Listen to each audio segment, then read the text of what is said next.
Rebonjour, chers étudiants. Donc, je me présente, Mounia Romari Mounir. Concernant la séance relative aux principes de base liés à l'organisation judiciaire marocaine au Maroc, ce qu'il faut signaler, c'est que l'organisation judiciaire au Maroc s'appuie sur divers principes qui lui sont spécifiques. Donc les plus importants s'attachent à l'administration de la justice. Aussi, il y a la séparation des pouvoirs. En troisième lieu, le principe de l'unité ou dualité de juridiction. Aussi, le principe de la formation collégiale et le juge unique. Commençons par les principes relatifs à l'administration de la justice. Donc, en tant que service public chargé de satisfaire un besoin d'intérêt général, l'activité de ce service doit être régie par des principes fondamentaux. Donc, des principes dont les plus importants s'envisagent dans l'égalité devant la justice, la gratuité de la justice, l'impartialité du juge et le double degré de juridiction. Commençons par le premier principe lié à l'administration de la justice, à savoir l'égalité des citoyens devant la justice. Donc, on a dit que la justice, c'est un service public qui est créé pour répondre aux intérêts de la société. Et ce service, il doit être accessible pour tous. Donc, on va commencer par la signification de ce principe, le principe de l'égalité devant la justice. Donc, l'égalité devant la justice signifie que les citoyens doivent avoir accès à ce service dans les mêmes conditions. C'est-à-dire qu'ils doivent être jugés par les juridictions selon les mêmes règles de procédure et les mêmes règles de loi liées au fond, les règles de fond. Donc, c'est-à-dire aussi qu'il ne doit pas y avoir une justice de classe. Il n'y a pas de distinction entre des justiciables pauvres, des justiciables riches.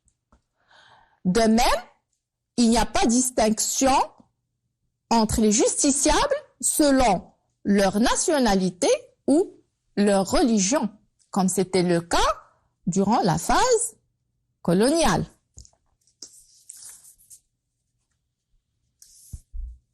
Or, il convient de remarquer que ce principe subit quelques exceptions, subit quelques limites.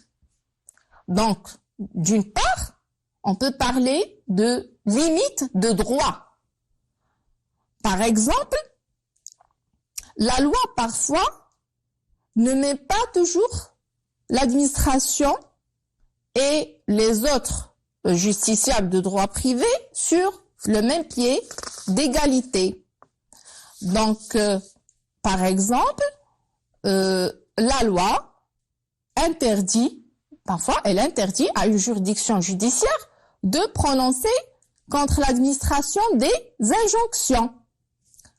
Tel est le cas, par exemple, de l'article 25 de la loi sur la procédure civile, qui dispose que, sauf disposition légale contraire, il est interdit aux juridictions de connaître même accessoirement de toute demande tendant à entraver l'action des administrations de l'État et autres collectivités publiques ou à faire annuler un de leurs actes. De même, on peut parler aussi des limites de fait. Les limites de fait, c'est-à-dire qu'il y a des inégalités sociales et économiques entre les individus. Donc, on a les personnes les plus démunies ne peuvent pas agir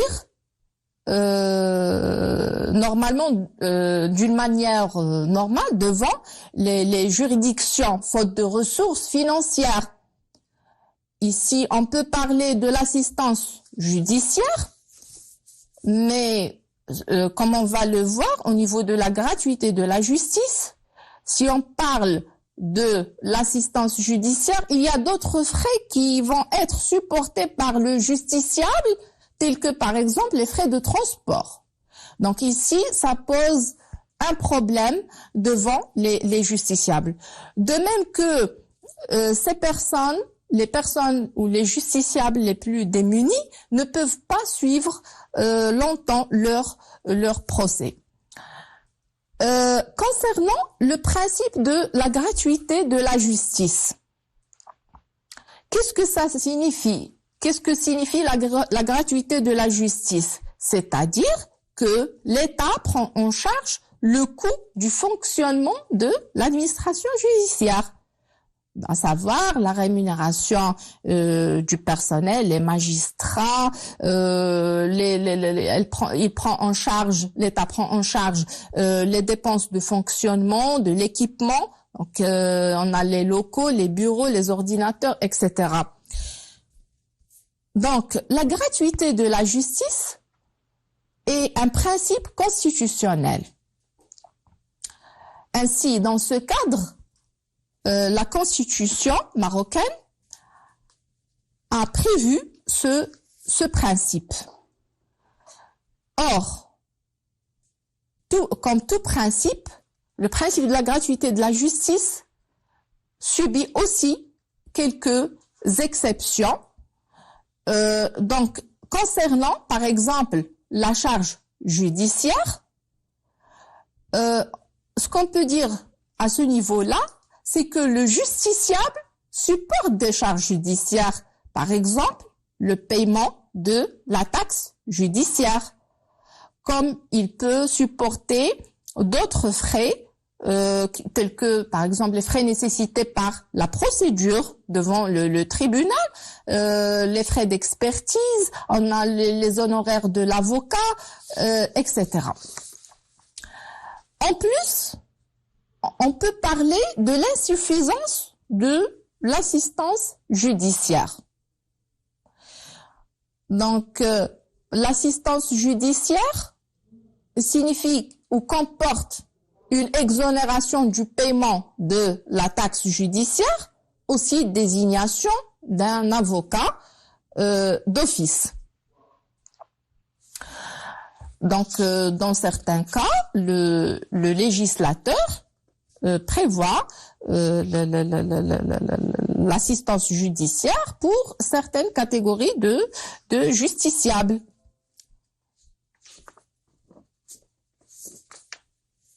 Donc, comme on l'a déjà précisé, ce principe, il subit des insuffisances. Donc, malgré la gratuité de la justice, on a dit que les catégories qui bénéficient par exemple, de l'assistance judiciaire peuvent confronter des difficultés.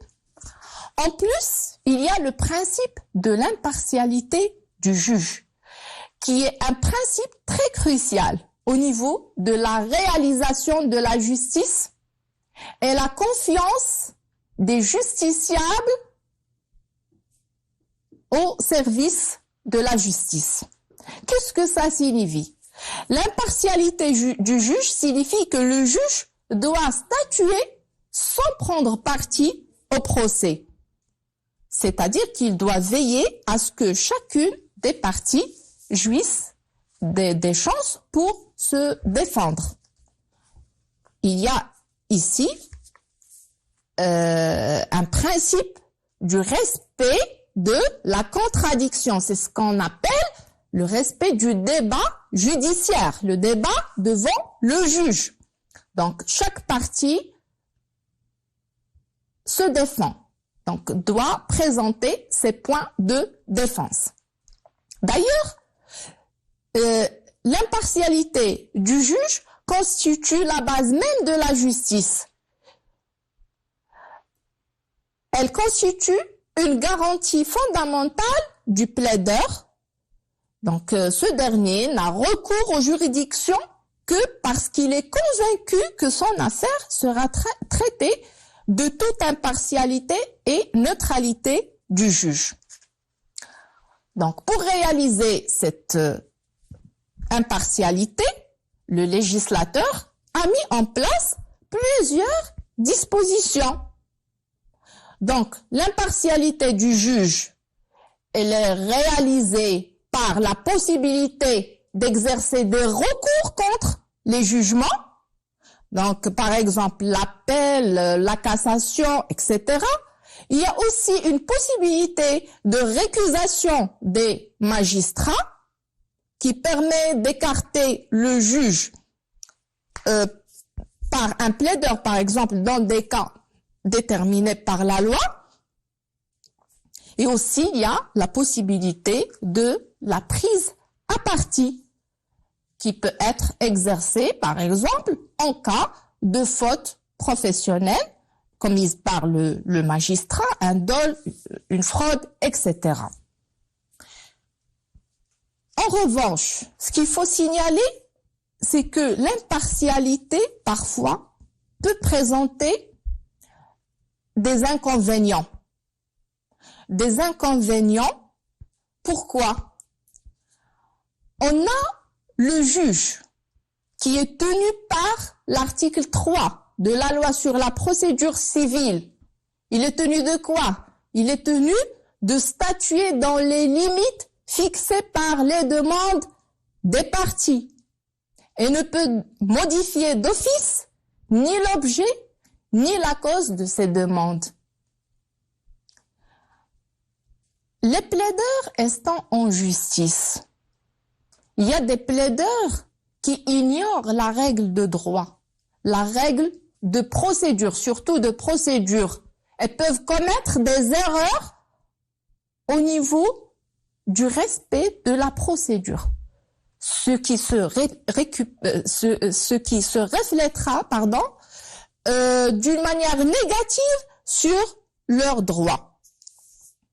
Donc, d'après cet article, si les parties ne maîtrisent pas leurs droits, ils risquent de ne pas les obtenir, ou au moins de les obtenir d'une manière qui est insuffisante.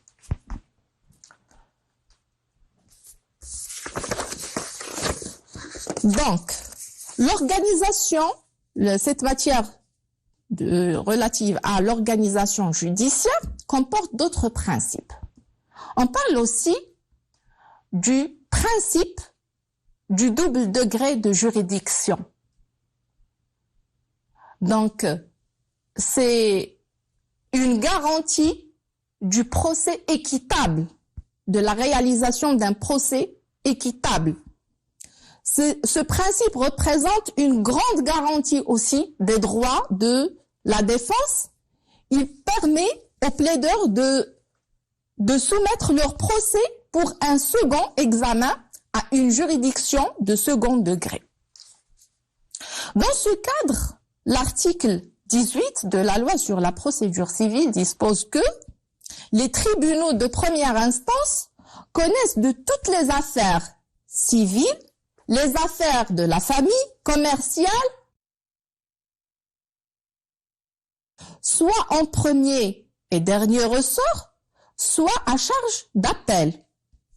Aussi, l'article 19 de la même loi ajoute que les tribunaux de première instance connaissent en premier ressort, à charge d'appel devant les chambres d'appel des tribunaux de première instance, des demandes jusqu'à la valeur de 20 000 dirhams.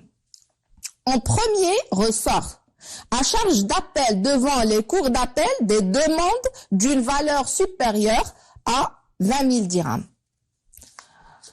Certes, le principe du double degré de juridiction concerne aussi les actions portées devant les juridictions spécialisées. D'une part, tous les jugements rendus par les tribunaux de commerce sont susceptibles du recours en appel.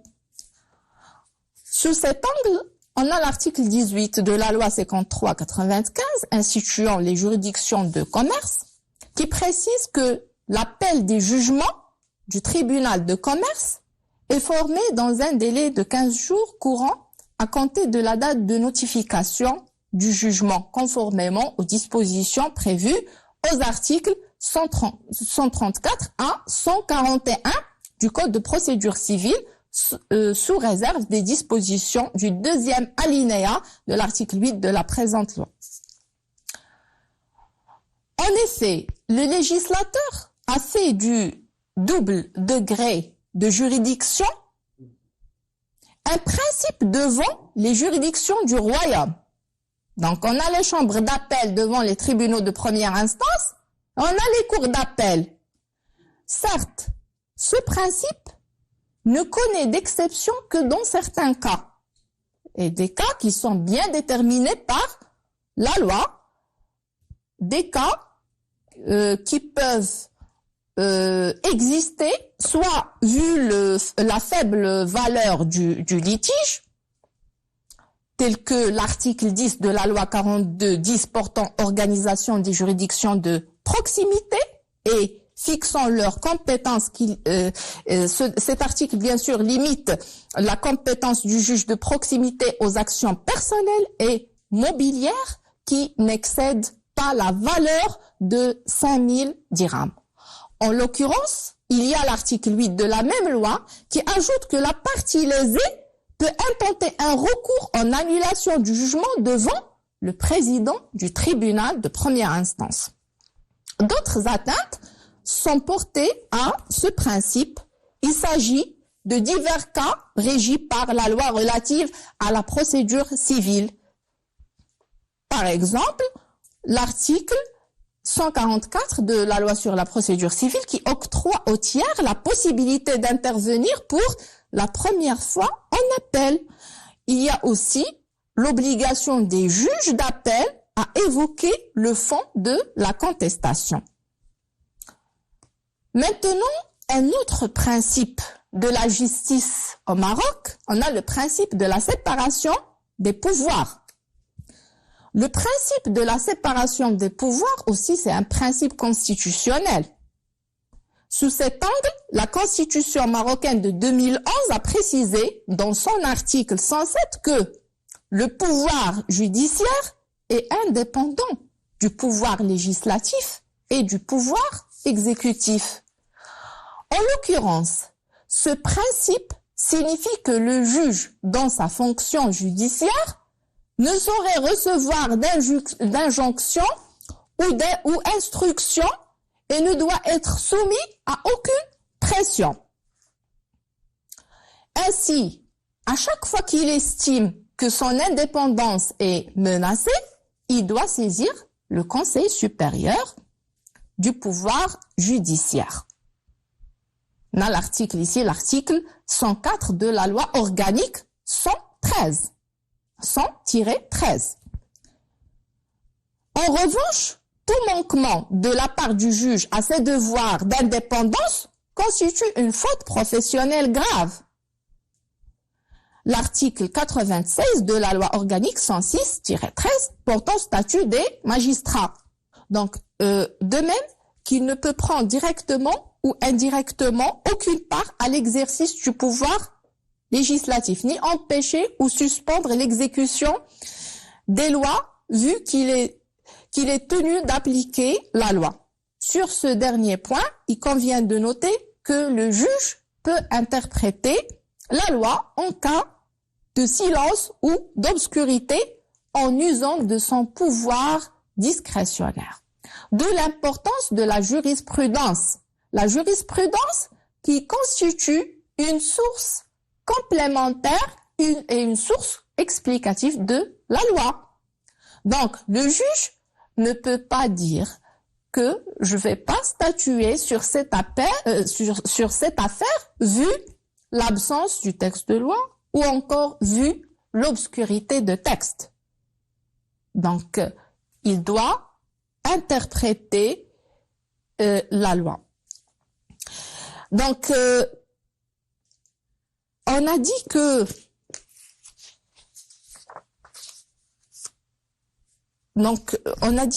qu'il est également interdit aux juridictions de se prononcer sur la constitutionnalité du loi.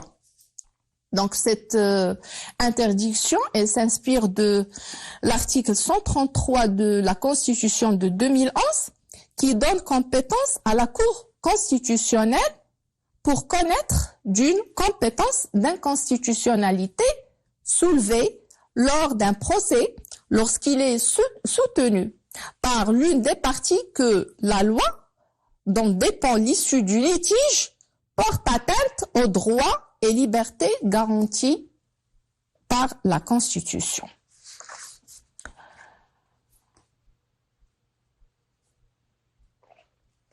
Donc, le juge ne doit pas aussi s'ingérer dans les affaires de l'administration.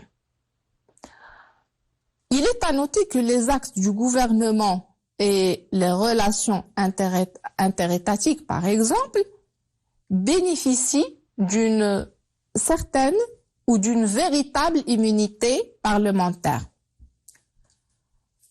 Néanmoins, la loi lui attribue, c'est-à-dire attribue au juge, dans certains cas, le pouvoir de juger l'administration en tant que partie au litige, soit pour apprécier un acte administratif, tel que le recours en annulation contre les actes de l'administration, soit pour connaître des recours en indemnité, ceci notamment lorsque l'administration est en cause.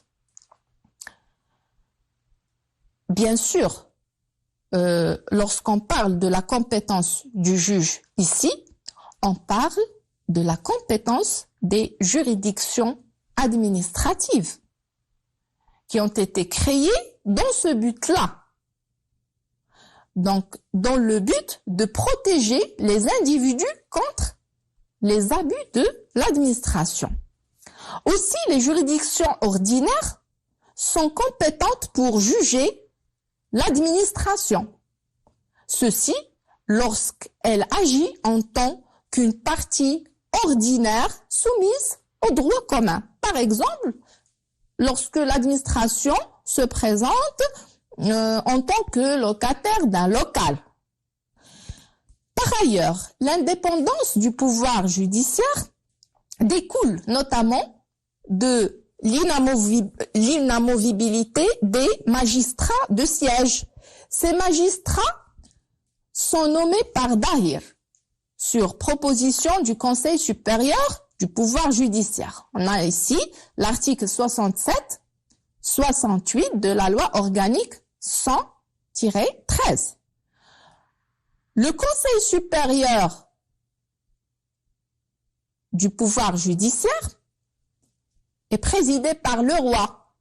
Il se compose selon l'article 6 de la même loi, c'est-à-dire la loi 113 relative au Conseil supérieur du pouvoir judiciaire, et conformément à l'article 115 de la Constitution du 29 juillet 2011, du premier président de la Cour de cassation, en qualité de président délégué, du procureur du roi, près la Cour de cassation, du président de la première chambre de la Cour de cassation, de 4 représentants élus, parmi eux par les magistrats des cours d'appel, 6 représentants élus, parmi eux par les magistrats des juridictions du premier degré.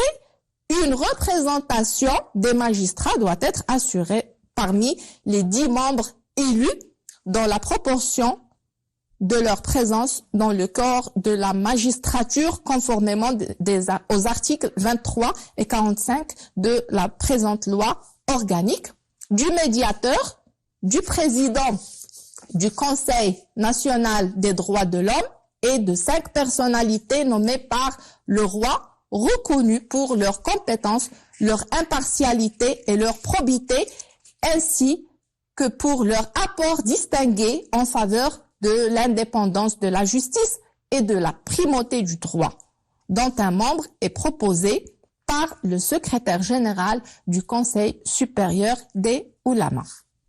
Ainsi, le Conseil supérieur du pouvoir judiciaire propose au roi les nominations et il veille à l'application des garanties accordées aux magistrats quant à leur avancement et à leur discipline. Par ailleurs, il convient de signaler qu'avant 2011, il y avait l'autorité judiciaire et non pas le pouvoir judiciaire. L'autorité judiciaire était soumise au Conseil supérieur de la magistrature, qui est actuellement remplacé par le Conseil supérieur du pouvoir judiciaire.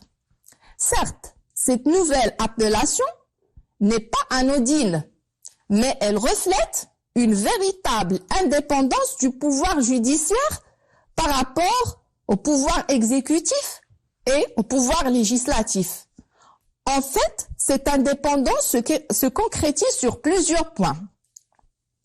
Ainsi, après la promulgation de la loi organique 100-13 relative au Conseil supérieur du pouvoir judiciaire, ce sont les magistrats de siège et ceux du parquet qui forment donc le pouvoir judiciaire, lequel est indépendant des pouvoirs exécutifs et législatifs. D'ailleurs, le Conseil supérieur du pouvoir judiciaire est présidé par le roi, garant de cette indépendance. On a l'article 3 de la loi organique 100-13. Il est désormais suppléé par un président délégué en la personne du premier président de la Cour de cassation et par le procureur général du roi près la Cour de cassation. En conséquence, le ministre de la Justice, qui empiétait sur l'autorité judiciaire, a perdu ses prérogatives dans ce cadre. Il était président délégué au sein du Conseil supérieur de la magistrature. Il est désormais totalement exclu du Conseil supérieur du pouvoir judiciaire. Néanmoins, il peut assister aux délibérations du Conseil. Aussi, il n'aura pas d'emprise sur la carrière des magistrats, c'est-à-dire leur nomination, mise en retraite, etc. Inversement, au cas de l'ancien système, il est désormais dépossédé du titre du chef du parquet au profit du procureur général du roi près la Cour de cassation. Chers étudiants, je vous souhaite bon courage pour votre année universitaire. Merci.